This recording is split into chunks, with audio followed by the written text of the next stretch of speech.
But this was the chart that I was talking about last week when I reminded you that when you read the Old Testament, don't read the Old Testament in a sense, one book right after the other as though they're in chronological order. So what happens is we read Genesis, Exodus, Leviticus, Numbers, Deuteronomy, Joshua, Judges, Ruth, 1st, 2nd Samuel. We go all the way through, and then we get to the prophets. And, we'll start reading the wisdom books first, of course. We'll read the Song of Solomon. We think that Song of Solomon happens after the preceding stuff, or that the book of Zephaniah happened after the previous stuff. So you're going through the minor prophets, and so you get to Daniel, Ezekiel, then Daniel, and then you get to Hosea, Joel, Amos, Obadiah, and you think, well, these books are following in chronological order. They're not. They actually fit in within the historical books. There are 11 foundational books, and I've got them here. As you can see, this is in color. It's a little bit easier to see it in color, but I don't have a color printer. So anyway, you see the Genesis, Exodus, Numbers, Joshua, Judges, 1 Samuel, 2 Samuel, 1 Kings, 2 Kings. Then a 70-year captivity took place between about 605 BC to 538 BC. 536 BC, actually, probably more like it. Then Ezra and Nehemiah, when the nation of Judah returned from the Babylonian captivity. So when you're reading through the Old Testament, these 11 foundational books are the ones that actually carry forward the flow of Old Testament history. Everything else plugs in somewhere within those 11 foundational books. So as you can see, I have Job with a question mark because that's debatable whether Job was late or early. If he's early, then it's sometime in the book of Genesis, perhaps. Later on, some people will put him later on, maybe in the period of the Judges or something like that. And the reason is we're not really given any clues as to where Job goes. So I put him early, even though that might not necessarily be true. We'll get to the reasons as to why people want to put Job early or when they want to put him late when we get to the book of Job. But anyway, look at, for example, 1 Kings. In the book of 1 Kings is where we find Solomon reigned. Well, traditionally, we see Solomon as being the one who wrote a lot of the Proverbs and Ecclesiastes and the Song of Solomon. So the Song of Solomon does not come after, 1 Kings, 2 Kings. It happens within the book of 1 Kings. Look at all those prophets, Isaiah, Jeremiah, and Lamentations, Hosea, Joel, Amos, Obadiah. Those happen within the period of the 2 Kings. So that's why when you're reading through the Old Testament, you will not want to think that you're going in chronological order. As a matter of fact, let's just real quick. I think I may have done this already last week, but turn to the book of Jeremiah. Jeremiah chapter 1. I have, yes, more of. Thank you. If you look at the book of Jeremiah, I made a mistake last week too, and I'll point that out here directly. The words of Jeremiah, the son of Hilkiah, of the priests who were in Anathoth in the land of Benjamin, to whom the word of the Lord came in the days of Josiah, son of Ammon, king of Judah, in the 13th year of his reign. It also came in the days of Jehoiakim, the son of Josiah, king of Judah, until the end of the 11th year of Zedekiah, the son of Josiah, king of Judah, until the exile of Jerusalem in the 5th month. Now, he is putting himself within the historical context of the book of 2 Kings. Last week, I said the last 3 kings, or the last 4 kings of the nation of Israel, or the nation of Judah, were Josiah, and then Jehoiakim, Jehoiachin, and then Zedekiah. Actually, there were 5 kings. There was Josiah, and then he had a son by the name of Jehoahaz, Jehu. Zedekiah, you've got to come back to the Lord. You've got to lead these people. And God had told the nation of Israel. I was just reading this morning. In my devotions, I've been reading through the Old Testament. Just finished the book of 2 Kings today. So in chapters, particularly chapter 24 of the book of 2 Kings, you'll see where there are 3 separate times that Nebuchadnezzar came and took captives back to Babylon. The first one happened. Well, let's turn there just for the fun of it. Go back to the book of, and you'll see where this fits in then. And this will help us put this together. Go back to the book of 2 Kings, chapter 24. Josiah reigns. He's killed in battle. Jehoahaz becomes the next king, which is in chapter 23, verse 31. Like so many of the kings, he did evil. And Pharaoh Necho imprisons him. Then Jehoiakim is made the king. And we're told there that he was 25 years old in verse 36 of chapter 23 when he became king. And he reigned 11 years in Jerusalem. And his mother's name was Zebidah, the daughter of Pedaiah of Rumah. He did evil in the sight of the Lord according to all that his fathers had done. In his days, Nebuchadnezzar, king of Babylon, came up, and Jehoiakim became his servant for 3 years.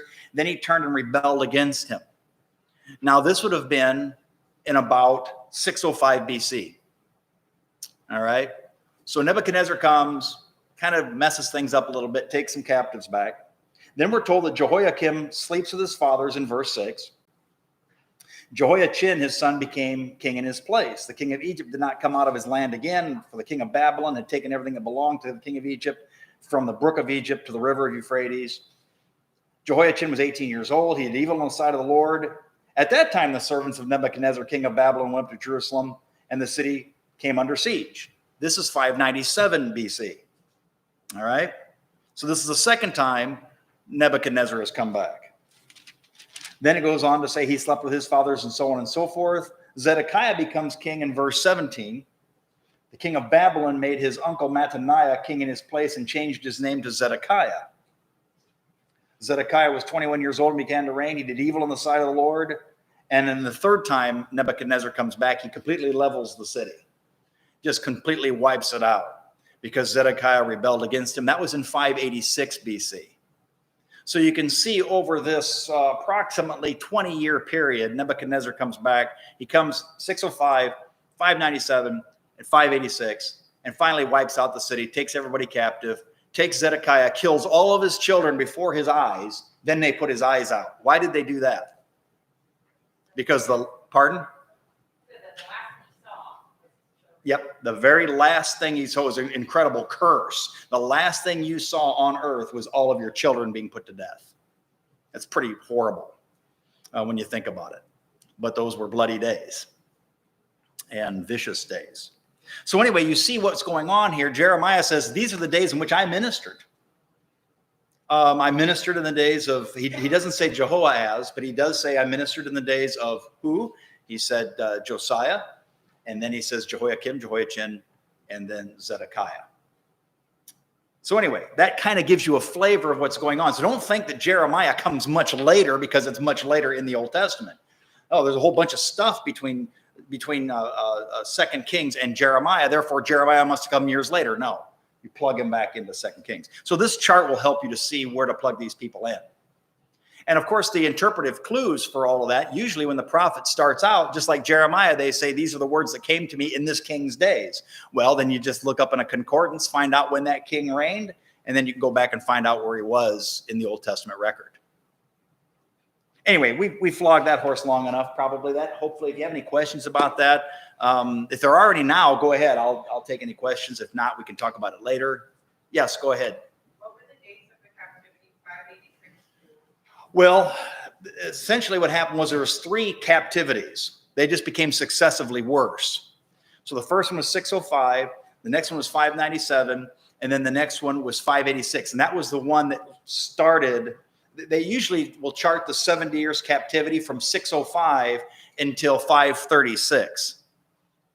Because the last final attack by Nebuchadnezzar was in 586. Well, clearly, that's only 50 years until 536. But if you take 605 to 536 inclusive, that's the 70 years because that's actually when the captivities began, was in 605. And it's interesting too, because when you read the book of Daniel, Daniel would have been one of those, the first one to be taken. He would have been taken, I believe, in the 605 captivity. Ezekiel was taken in the 597 captivity. And then Jeremiah ministered all the way to 586, but he was kidnapped and taken to Egypt after he told these guys, don't go to Egypt, give up yourselves to Nebuchadnezzar. He'll let you live here, but if you rebel, he's going to kill us all. And he says, okay, Jeremiah, you tell us what God wants us to do and we'll do it. This is in the book of Jeremiah. You can read all about this. And he says, okay, here's what God says. Surrender. Do not leave. Stay here and God will bless you. Yes, you'll be under Nebuchadnezzar's thumb, but at least you won't be destroyed.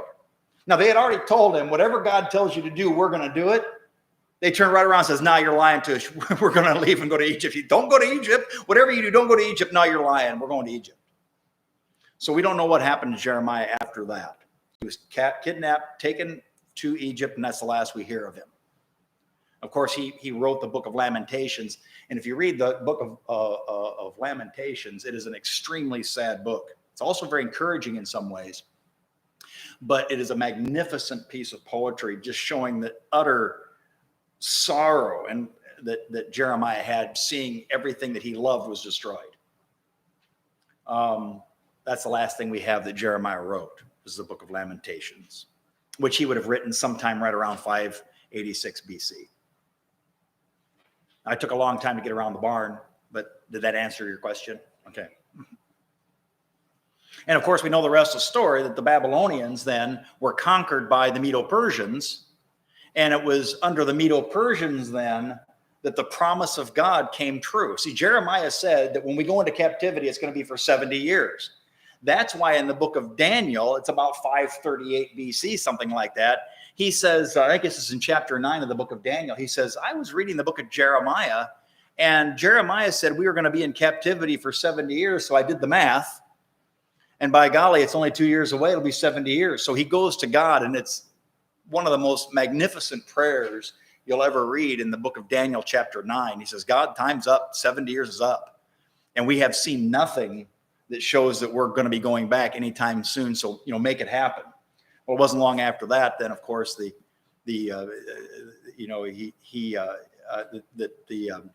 always get Ahasuerus and Xerxes and all these guys mixed up in the Medo-Persian Empire. But they came and said, okay, it's time to go back. And that's what happened in the days of, anybody remember?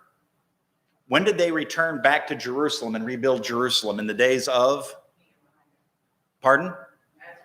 Ezra and Nehemiah. In the book of Nehemiah, they rebuild the walls. In the book of Ezra, they rebuild the temple. And they, once again, are established back in the land. So anyway, that kind of gives you an understanding of what's going on in the historical context in the Old Testament. I took longer on that than I wanted to, but I always do. So we go on to the book of Genesis here, and we're going to, unless there's any other questions. Okay, let's take a look at the book of Genesis. Now, again, please, this is not meant to be in depth. We're not going to look at this verse by verse. We're not going to look into every important detail. I mean, there's a lot of important stuff in the book of Genesis that we're not even going to touch on. We're going to hit the highlights of the book of Genesis. And the book of Genesis, as you see on page 4 of your notes, means beginnings. It is the first book of the Pentateuch. The Pentateuch is the first 5 books of the Old Testament: Genesis, Exodus, Leviticus, Numbers, and Deuteronomy. Though the author is anonymous, we reasonably conclude Moses wrote it along with the other 4 books of the Pentateuch. Now, we don't necessarily need to look all of these up, but let's just look up, for example, Exodus chapter 17, verse 14. If we look that up, we'll see this. Then the Lord said to Moses, write this in a book as a memorial and recite it to Joshua, that I will utterly blot out the memory of Amalek from under heaven. Now, that's just one isolated historical thing in the book of Exodus. But clearly, contrary to a lot of scholarly opinion, oh, those people couldn't even read and write back then. Oh, yes, they could. And we find here places throughout the book of Exodus, throughout the book of Joshua and things, where we are told that Moses wrote these things. And those are just a couple of examples. You can look at some New Testament examples. As Moses said this, and they'll quote the book of Genesis. Moses said that, and or wrote that, and they quote the book of Numbers or whatever. So without looking at all of those, you can see that there is a tie-in between Moses's ministry and the written words that we have in the Pentateuch. Genesis records the beginnings of the universe, human history, sin, human government, the nations, and the nation of Israel. This is not in your notes, I don't believe. I'm just adding this for you to add in if you want to. It answers the big question of how we got here, why we're here, and ultimately where we're going. As Francis Schaeffer, the Christian philosopher, said, the most important verse in the Bible is Genesis 1:1. In the beginning, God created the heavens and the earth. Because if that verse is true, and I say if rhetorically, since that verse is true, then everything ultimately goes back to what is our relationship to God. If God is the ultimate creator of all things, then we need to figure out what our relationship is to him and how to be right with him and how to interact with him. We go on here. Now take a look at the outline. And this is kind of interesting. We're going to notice the emphasis here. But we find God's universal dealings in verses 1:1 through 11:30. What that takes you from is from the creation of the universe all the way to the end of the Tower of Babel. And perhaps a few things quickly after that. If we take a look back at Genesis chapter 11, we have the descendants of Noah in chapter 10. Then in 11, you have the universal language. And then God, dispersed them at the Tower of Babel so that they would be fruitful and multiply and fill the earth, which they were not doing. Then the descendants of Shem. And that takes you all the way down then to verse 30. Sarai was barren. She had no child. And then with verse 31, we take up with Abraham. Who are the most important figures in all the Old Testament? In your opinion, who would you think would? Let me give you a hint. There are who I think are the three most important people in the entire Old Testament. Don't say God. That's obviously true. Abraham. Okay, Abraham, Isaac, and Jacob. I get why you're saying that, but in reality, it would be David, Abraham, David, and somebody in between, Moses. Because they are the three key figures in, I believe, the promises of God to mankind. And we'll get to that a little bit later on as we go through this. But Abraham is the Abrahamic covenant. In you, all of the nations of the earth will be blessed. Jesus is foreshadowed in the promise to Abraham. Moses gave the law. What does the law do? It gives all sorts of types as to what is necessary for the atonement for sin and leads us to the Lord Jesus Christ, knowing that we need a Savior because animal sacrifices cannot bring salvation. And the law was given, why? As a tutor to take us to Christ. So the Mosaic law, Moses and the law that came through him is a way to show us our need for Jesus Christ. And David, the Davidic Covenant, is the one where God says to him, on the throne of Israel, you will never lack one of your sons. And of course, we see that as the New Testament records over and over again, that son that is referred to, the eternal one, is Jesus Christ himself, who's the son of David. And that's why Jesus is referred to so many times all throughout the New Testament as the son of David. Okay? So you have universal dealings from creation all the way to God setting up, in a sense, the Abrahamic family. All right? So you have creation in chapters 1 and 2. You have the fall in chapters 3, 1 through 24. You have the pre-flood civilization. Here's something I do want to point out, and I realize this is still fallen man, but I think it's interesting to read some of the things in the Old Testament that oftentimes we overlook that are kind of pictures, or not pictures, they are hints as to what God intended for us when he created us. So if you look at chapter 4, let's see here.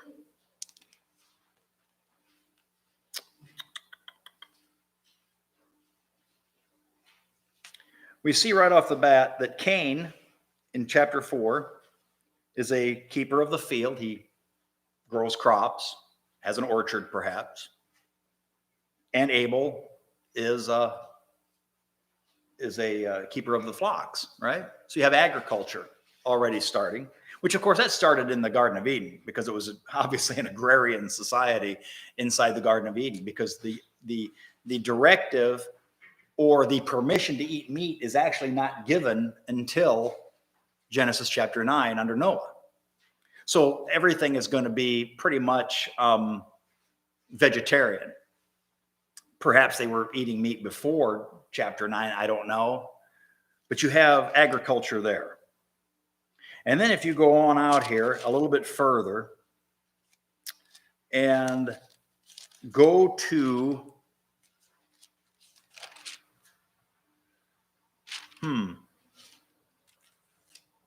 I tell you, the second week in a row, I had an afterthought, a secondary thought, and now I can't find it. There is a place before the flood, I'm pretty sure, that talks about, maybe some of you can find it real quick.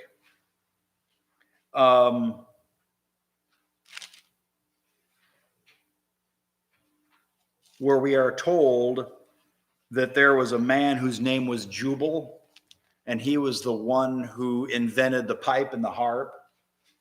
And then somebody else, where is it, Myron? 4, where?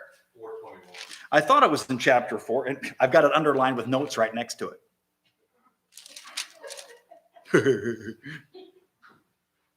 Okay. Lamech took himself 2 wives, verse 19. Adah gave birth to Jabal. He was the father of those who dwell in tents and have livestock. In a sense, I mean, he's the father. He probably was the first guy to really have, like the ranch, as it were. He's gone a little bit farther probably, and so he's the father of probably husbandry, not on a massive scale, obviously back then, but on an organized scale. And then it goes on to say, his brother's name was Jubal. He was the father of all who play the lyre and pipe. Isn't that interesting? What do you see there? He is one who is musically inclined, and music, and perhaps, this is rudimentary concerts and things like that, and festivals and feast music, or just for pleasure. Then as for Zillah, she gave birth to Tubal-Cain, the forger of all implements of bronze and iron. Now that you have a forge, you have blacksmithing beginning here. So in a sense, what you have, and remember in the creation, God said, be fruitful and multiply, subdue the earth, go out and I use the word conquer. I don't like necessarily the word conquer. Subdue actually does not mean what we necessarily think of, just going out and trampling over everything for our own benefit. The idea of God giving mankind at the beginning of creation, the creation mandate is what it's called, was not to go out and just destroy earth for his benefit, but to take care of it, to use it for his benefit, and to be a good steward of it. So even though the world is fallen, because this is after the fall, people are starting to do those things. You're starting to see civilization advance, and we were told that some people went out and they built cities. And isn't that interesting? You look at the scriptures in Genesis, we were created and placed in a garden, but in Revelation, at the end of time, where are we? In a city, in the New Jerusalem. And again, I've preached on this before, and I like preaching on this actually. I think that when we get to heaven, we're not going to just sit around floating on clouds and playing harps and it's one long prayer meeting. I don't think that's what it is at all. I think what you see through the book of Genesis, and as civilization develops to where it has now, and it will and as we see it as it ends in the book of Revelation in a city, I think in heaven we're going to continue that creation mandate. We're still human beings. And we're still going to be creative. I think there's going to be art, there's going to be literature, there's going to be church services, there's going to be theology classes. You might get to sit right under Jesus's feet and have him expound scriptures for you. That'd be great. right? Or the Apostle Paul or Peter. I think there's going to be exploration. I think there's going to be literature. All of this, though, will be without sin. There won't be any need for hospitals, fire departments, police departments, military any longer, because everything is going to be perfect harmony. It's going to be shalom, which in Hebrew doesn't just mean peace like we think, absence of conflict. The word shalom means everything is the way it's supposed to be. Something to look forward to. And anyway, so there might even be sports. And we were just talking about this. Who was I talking with this the other day? Sue? Who was I talking about that with the other day? Anyway, there might be sports. So what's going to happen, though, if we're playing a baseball game and my team loses? Who said that? I would give you a star if I had my board up here, because that's what I always say. I always say we're not going to be angry because we lost. We're going to be happy that they are able to rejoice in their victory. And next time we'll win, and it'll be the other way around. I don't know. I think if Joe's up there trying to beat Bear Bryant. Well, we'll see. But anyway, yeah, go ahead, Myron. The other, I've thought about this a lot too. The other thought to me is the fact that, yes, we might be taught under Jesus or Paul, but God is so incomprehensible that it'll take us the rest of eternity sure. to figure him out. We'll never get there. Yeah, and it's interesting that you. Thank God. Yeah, and it's interesting you said that, because we're going to be ever learning, and things will always be growing. We'll never ever reach a limit to where there's nothing else to learn. There's always going to be newness. We'll never be bored, because no matter what takes place, there's always something better the next day, or something that we haven't seen yet for the next day, something we have not yet experienced. So I like to think about those kinds of things, because if you look at the world as it is now, there's a lot of good things, but there's so much evil that it gets discouraging. And I like to use the illustration that in our world, it's kind of like being in a hotel. A hotel has lots of amenities, and at least, you've got a roof over your head, and you've got a warm place to stay. You've got an ice machine, and, there's a restaurant there or whatever. And, you could be comfortable there, but you know what? I have always found the beds in a hotel uncomfortable, and I can't stand the pillows. And when I sleep in a hotel, I always want to go home. And that's kind of the way this earth is. There's a lot of good stuff here, but there's just enough to make me uncomfortable. I don't want to be here. I want to go home. And the older I get, the more I think that way. So I think that's a healthy way of looking at this world, because God has blessed us with so many good things in this earth. But it's kind of like, you've got a thorn in your foot. Yeah, everything's going pretty good, but boy, I wish I could get rid of that. Well, the day is coming in which we will. And we won't have to worry about that, the pain and the suffering anymore. Anyway, we're kind of far afield from Genesis, but I do think that Genesis is showing us how civilization developed. And it goes from this rudimentary couple who don't even have any clothes to, that they're working in the Garden of Eden. You now see, it's very primitive. And when I say primitive, I don't necessarily mean inferior, because obviously it was a good thing.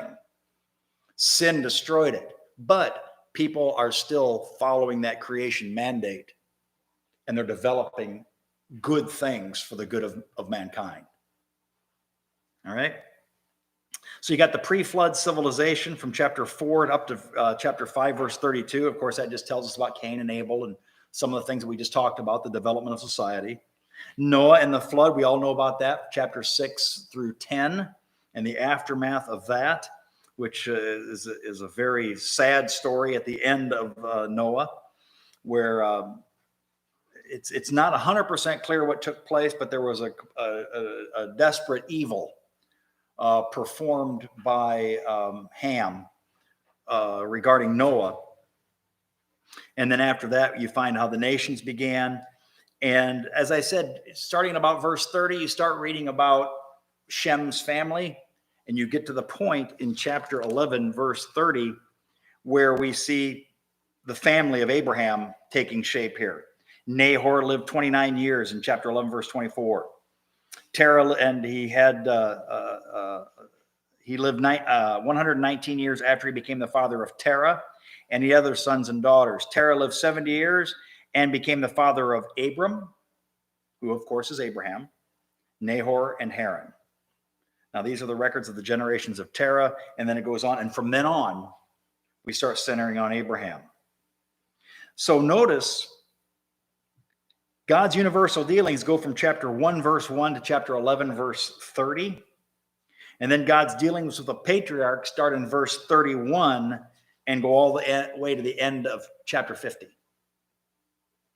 And we have there Abraham from 11 to 25, Isaac from 25 to 27, Jacob from 27 to 37, and then that story of Joseph goes from chapter 37 to the end of chapter 50. Now, of course, there's overlap. You know, these people lived advanced ages, 140, 175 years. So clearly, obviously, Abraham lives after Isaac is born. May have very well been alive. I'd have to go back and do the math, but he may have been alive when Jacob was born. And then, of course, Jacob, he lives all the way through to the end of the book for all practical purposes of Genesis. And then, of course, the story of Joseph there tells us what's so important about Joseph? What happens there? What takes place? We kind of mentioned this last week. That is fundamental or is crucial with the life of Joseph. He's sold into slavery, right? What happens after that? Somebody just give me a brief synopsis of what took place when Joseph ended up down in Egypt. Abraham's family ends up in Egypt. Right. And that, in some ways, is God's provision because it's a safe place for their grow, the nation. Right. But it also leads to slavery. Right. Which, by the way, The great deliverance that God uses to give evidence of his provision for these people. And then it's the testimony of God's salvation that is referred to throughout the rest of right. the Bible. They're always looking back to the covenant that I made with the fathers. You go through the Old Testament, everything goes back to Abraham, Isaac, and Jacob. Turn to chapter 15 of the book of Genesis real quick. This here, we're going to get to this in just a minute. I'm ahead of myself just a bit. But if you look at chapter 15, Moses kills these animals and he lays them out. And this is the way they would often make treaties. And because God in chapter 12 says, I'm going to make of you a great nation and you, all the nations of the earth, will be blessed. God ratifies that covenant here in chapter 15. That's known as the Abrahamic covenant. And it's fundamental to understanding the scriptures because we are told that the fulfillment of the Abrahamic covenant was found in Jesus Christ. He is the ultimate seed that brings salvation to the world, according to the book of Galatians chapter 3. Or is it 4? I have to go back and double check. But anyway, I think it's 3. Because he says, I'm promising this to your seed, not to your seeds, but to your seed, and that seed which is Christ. But anyway, he kills these animals, and he lays a half here, a half here, a half here, and a half here, and a half here. And there's 3 animals or so that he puts to death, and then he sacrifices them. A 3-year-old heifer, verse 9 says, a 3-year-old female goat, a 3-year-old ram, a turtle dove, and a young pigeon. So actually there's 5 animals there. And he splits them in half, puts half on each side, so there's like a trail in between. All right?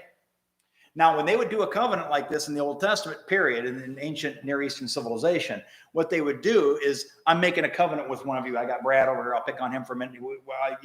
I promise you that I will not allow my cattle to graze on your land, and you're going to promise me that you're not going to let your sheep over on my cattle ground. Now, I tell you what, we're not going to have that. I know I've watched enough Gunsmoke to know that's a bad thing. But anyhow, we're not going to have your sheep on my cattle land. So we make a promise to each other. And in order for us to ratify that covenant, we kill these animals, and then we both walk together in front of like witnesses, as it were, to show everybody sees, yes, they promise that this is what's going to happen. that they are going to keep this covenant. They're going to keep this promise. And I just made all that stuff up. That things were probably maybe more serious than that, maybe less serious than that. Of course, back in that day and age, you did want to protect your property rights and things. So that's our way of ratifying that covenant. They walk between these two rows. And that ratifies it. Now, notice what happens here. Verse 12, now when the sun was going down, a deep sleep fell upon Abram, and behold, terror and great darkness fell upon him. God said to Abram, know for certain that your descendants will be strangers in a land that is not theirs, where they will be enslaved and oppressed 400 years. Notice that. So the prediction for slavery in the book of Exodus has already been mentioned here. It's already been predicted. It's already been made. This is a surety. Why did the nation of Israel go down to Egypt? Just because God wanted to stick his thumb in their eye? No, it was where they went in order for them to grow as a nation. And then it was also a way for God to show his greatness, his power, and his grandeur by delivering them. The Exodus, which we're not there yet, but the Exodus is the defining act by which God shows that he is the Redeemer of Israel. And that's why Passover is such an important holiday for the Jewish people. But anyway, look at this. You're going to be enslaved, but I also judge the nation whom they will serve, and afterward they will come out with many possessions. We recognize that from the book of Exodus. As for you, you shall go on. You shall go to your fathers in peace. You will be buried in a good old age. Then in the fourth generation, they will return here, for the iniquity of the Amorite is not yet complete. What's he talking about there? He's talking about the conquest of the land and the punishment of the Canaanite people in the days of Joshua. Okay. You may come in and sit down. It's all right. You're welcome to come in. She didn't hear me. Now note verse 17. It came about when the sun had set that it was very dark, and behold, there appeared a smoking oven and a flaming torch, which passed between these pieces. On that day, the Lord made a covenant with Abram, saying, to your descendants, I have given this land from the river of Egypt as far as the great river, the river Euphrates, the Kenite and the Kenizzite and Cadmonite, and so on and so forth. Ma'am, you're welcome to come in if you want to sit down. It's all right. Oh, okay. Yep, you're welcome. But anyway, notice Abraham does not go through this path. He's asleep. He's seeing this happen in his dream. God goes through. God is the one who passes through there, showing his presence in this covenant, but Abraham's not there. What does that tell us? It's a one-sided covenant. It's an unconditional covenant. And when I say unconditional, what I mean is God isn't saying, look, Abraham, if you promise to give me 100 goats every year, then I'll keep my covenant with you. But if you don't do that, then you're not adding anything. I'm going to save you. I'm going to fulfill this covenant. I'm going to do all this stuff. And it's one side. Now later on, circumcision is instituted for the males, but that, in a sense, that's a condition.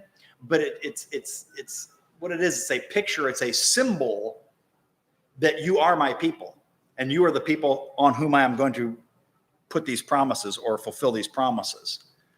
So, but circumcision wasn't buying God's favor. It was a way by which they were expressing, we are indeed the covenant people. So God is saying, I'm going to fulfill this.